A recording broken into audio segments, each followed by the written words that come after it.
Ang pinaka-mahirap maging OFW ay yung napalayo ka sa pamilya mo. Hindi ako nakauwi ng matagal kasi yung father ko may sakit. Hindi na siya nakakakita. Yung perang ibabakasyon ko, Papadala ko na lang sa kanila para panggamot nila. Pag winter ay ang hirap. Kahit masama ang pakiramdam mo, pipilitin mong bumangon.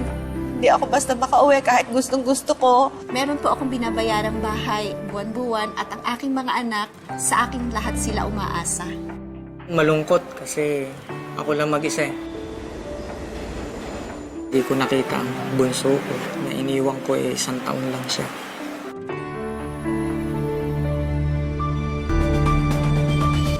Very shocked talaga ako. Nakita Ay, ko hindi ako yung email na yun. magkaintindihan kung ano gagawin ko.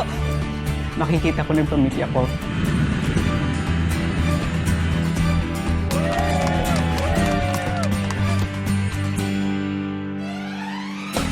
Ang namimiss ko ay ang pamilya ko.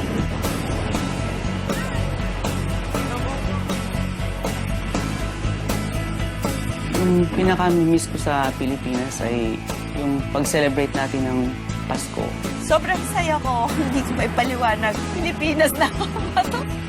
Turista na ako, parang hindi ko na alam ang surroundings ko. 2 hours na lang makikita ko ng parents ko. yayakapin ko agad sila. Ito ang sorpresa ko sa misis ko. Mumurahin lang ang wedding ring namin noon. So, wala kayong kamalay-malay mga anak ko. Nandito na ako. Lapit na.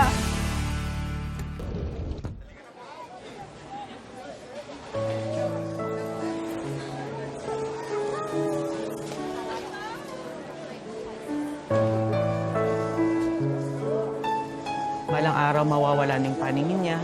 Gusto kong pagbalik ko ng Pilipinas, magkita pa ulit kami.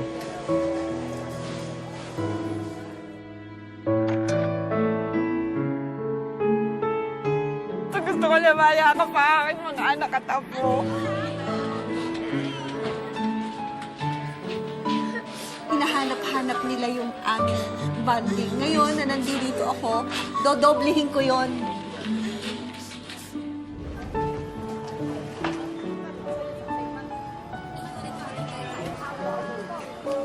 Nung umalis ako, yung bunso ko, 1 year old.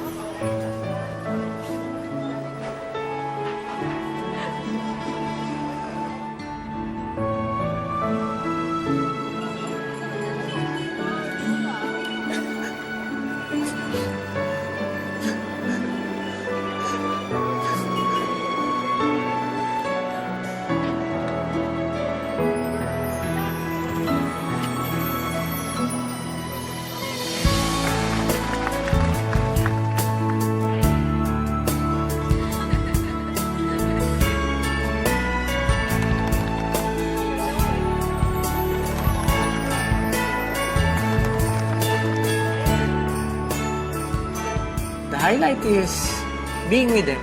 It's no longer a dream now. It made Christmas meaningful.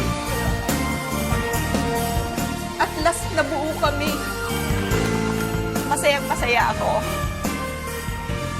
This is a perfect gift for Christmas talaga. I'm Joey Doble. Ako si Leonie Villanueva. Ako si Jo Marie Balion. Ito yung happiest moment in my life.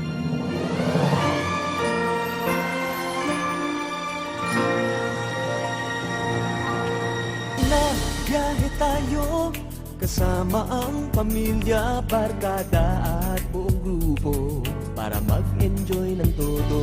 Halika, biyahe tayo ng ating makita.